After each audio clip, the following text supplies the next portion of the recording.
ඇත්තටම ඔහෙට වෙන වැඩක් නැද්ද නිමාලි? උදේ නැගිටපු වෙලාවේ ඉඳලා කොයි වෙලාවෙ බැලුවත් මේ පොතක් අතේ තියාගෙන. ඔහෙ මේ පොත් කියව මොනවා කරනවද අනේ?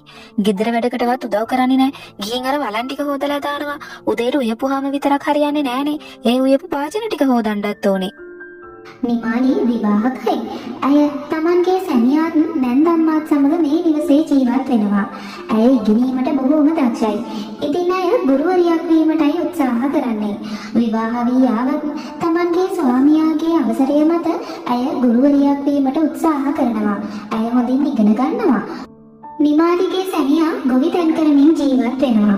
ඔහුට යහමින් මුදල් තිබෙනවා.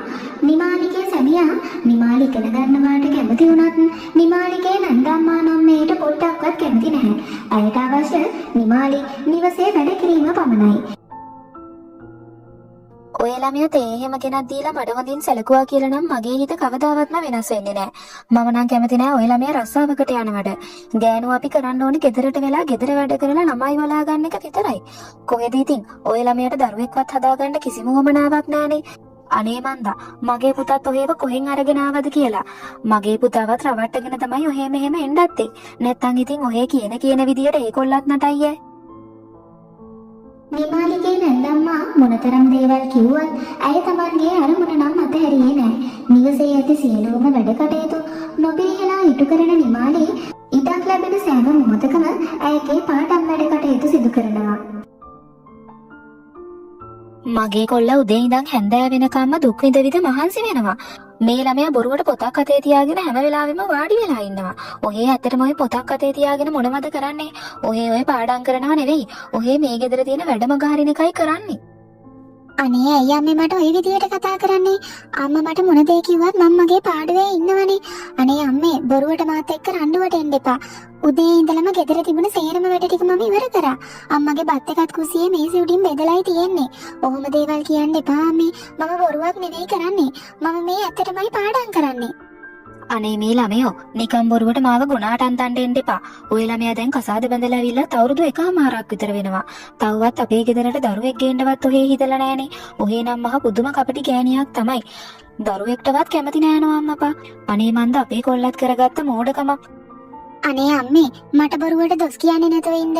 අනේ අම්මේ මේ මගේ අවසාන විභාගේ. මම මේක පාස් වුණොත් අනිවාර්යෙන්ම මට රජයේ රස්සාවක් කරගන්න පුළුවන්. ගුරුවරියක් වෙන්න පුළුවන්. ඒක තමයි අම්මේ මගේ ජීවිතේ තියෙන ලොකුම හීනේ. අනේ ඒක නිසා කරුණාකරලා මට මේකට විතරක් ඉඩ දෙන්න. මට බොරුවට බනින්න එපා. මම අම්මලාට කිසිම වැරද්දක් කරන්නේ නැහනේ. අනේ මේ ළමයෝ බොරුවට අනුකම්පාව ගන්න කතා කරන්න එපා. ඕවට මගේ පුතා රැවටුණාට මම නම් රැවටෙන්නේ නැහැ. ඔහේ මේ කරන්නේ අපිව රවට්ටගෙන ඉන්න එකයි. ඔහේට ඕන විදියට මේ ගෙදර ජීවත් වෙන එකයි. ඔහේ ඔය පොතක් අල්ලගෙන බොරුවට හැමදාම පාඩම් කරනවා කී මොනවා කරනවටද? අනික ඔහේට මොකටද රැකියාවක්? ගෑනු අපි ඉන්න ඕන ගෙදරට වෙලා ගෙදර වැඩ කරලයි. හරි අම්මේ අම්මා දැන් කේන්ති ගන්න එපා. මම මේ පොත පැත්තකින් තියලා ගෙදර තියෙන වැඩක් කරන්නම්කෝ. අම්මා මට කියන්නකෝ දැන් මොකද්ද මං කරන්න ඕනේ කියලා. කිය ඉන්න ඕනද ගෙදර තියෙන වැඩ මොනවද කියලා. කොටාගෙන ආපු හාලුත් ඉවර වෙගෙනයි එන්නේ. ඔය ළමයාට ඒවා පේන්නේ නැද්ද?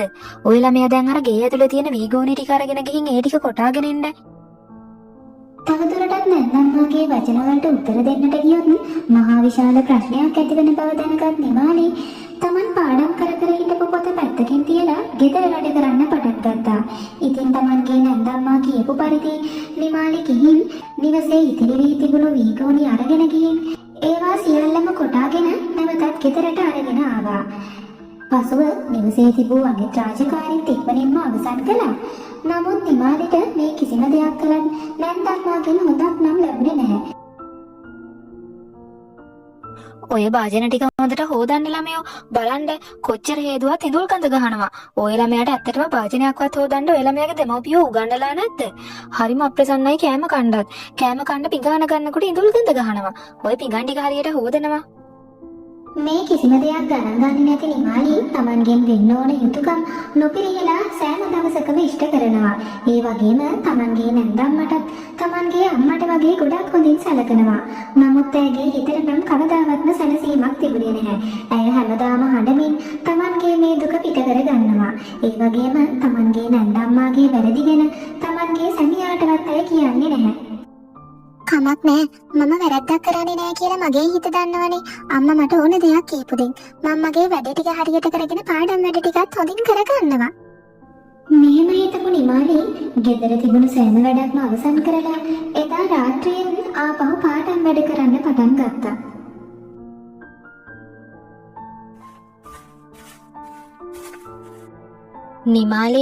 නිමාලි ඔය ළමයා පොඩ්ඩක් කාමරෙන් එළියට එන්න. ඇයි කියන්නේ අම්මේ? අම්මට මොකක් හරි වමනාවක්ද? මොකද්ද ළමයා ඔයා මේ කරන ලැජ්ජ නැති වැඩේ? ඔහේගේ මහත්තයා උදේ ඉඳන් හැන්දෑව වෙනකම්ම ගොඩක් මහන්සි වෙලායි ගෙදර ආන්නේ. ඒ ගෙදර ආපු වෙලාව ඉඳලා ඔය ළමයා කෑග ගහ පාඩම් කරනවා. ඔය ළමයාට පොඩ්ඩක්වත් තේරෙන්නේ නැද්ද කාමරේ ලයිට් දාගෙන ඉන්නකොට මගේ පුතාට නිදාගන්න විදිහක් නැහැ කියලා? ඔය ළමයා නම් මහා හරිම ආත්මාර්ථකාමී ළමයෙක්. ඔහෙට තේරෙන්නේ නැද්ද ඇත්තටම ඔහේ ඔය විදිහට ලයිට් දාගෙන පාඩම් කර කර ඉන්නකොට මගේ කොල්ලා කොහමද නිදාගන්නේ කියලා? අයියෝ අම්මේ අදත් පටන් ගත්ත දේ පාර කෑ ගහන්න. නිමාලි පාඩම් කරන එක මට කිසිම කරදරයක් නෑ. මමයි එයාට කිව්වේ රෑ පාඩම් කරන්න කියලා.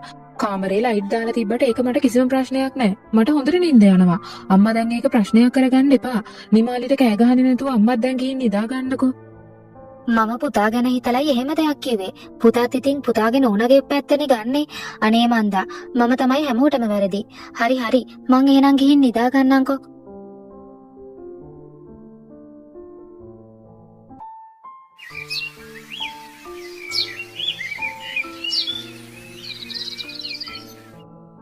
පහවදා උදෙන්ම නිමාලිගේ සැමියා ඔහුගේ රාජකාරිය වලට පිටත් වෙලා ගියා.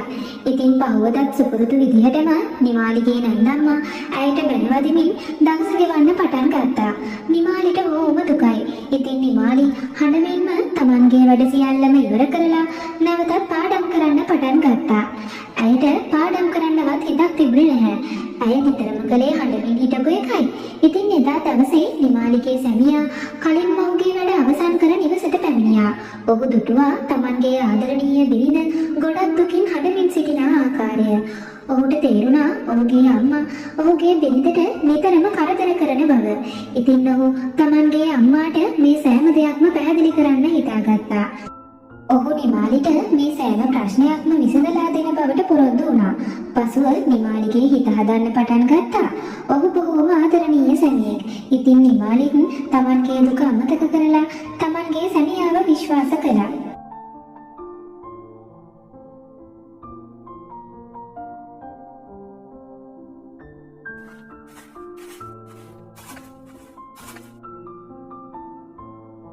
මොකෝ පුතේ මයි පුතාට මාත් එක්ක මොනා හරි කතා කරන්නවත් තියනවද?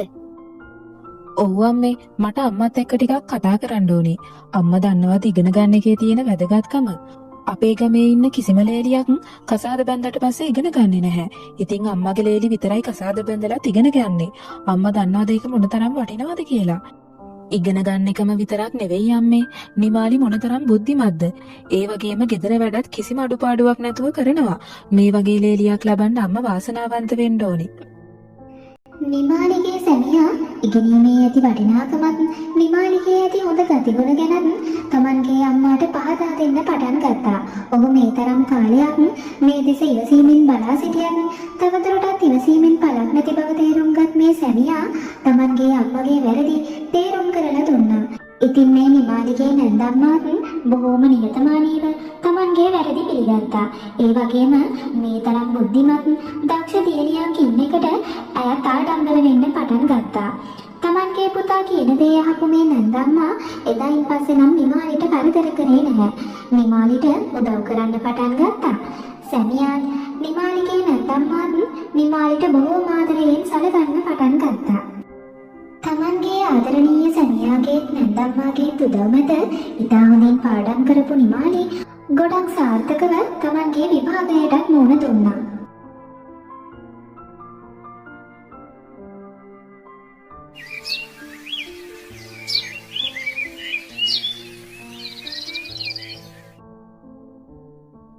ගෙදර කවුද? මේ ගෙදර කවුරු හරි ඉන්නවද? මේ ගෙදරට ලියුමක් තියෙනවා. ඉතින් අවසානයේදී හැමෝම බලාගෙන හිටපු ඒ දවස උදා වුණා. ඔන්න උදෙන්ම නිමාලිට ලියුමක් ලැබුණා. එහි තිබුණේ නිමාලිව ගුරු වෘත්තියට කැඳවූ ලියුමයි. ඉතින් පවුලේ හැමෝම ගොඩක් සතුටු වුණා. නිමාලි බොහෝම මහන්සි වෙලා Tamanගේ අරමුණ ඉෂ්ට කරගත්තා. ඇය ජයගත්තා. නිමාලිගේ නැන්දම්මාටත් බොහෝම සතුටුයි. මොකද ඇය මේ තරම් කරදර කරලත් Tamanගේ ලේලිය මේ තරම් හොඳින් ඇයගේ අරමුණට ළඟා වීම පිළිබඳව ඇය ආඩම්බර වුණා. හැමෝම ගොඩක් සතුටු වුණා. මුළු ගමේම මිනිසුන් නැවිත් නිමාලිට සුබ පතන්න පටන් ගත්තා. දැන් නිමාලි බොහෝම සතුටුයි ඉන්නේ. ඇයගේ නැන්දම්මා ආපහු කවදාවත් ඇයට කරදර කළේ නැහැ.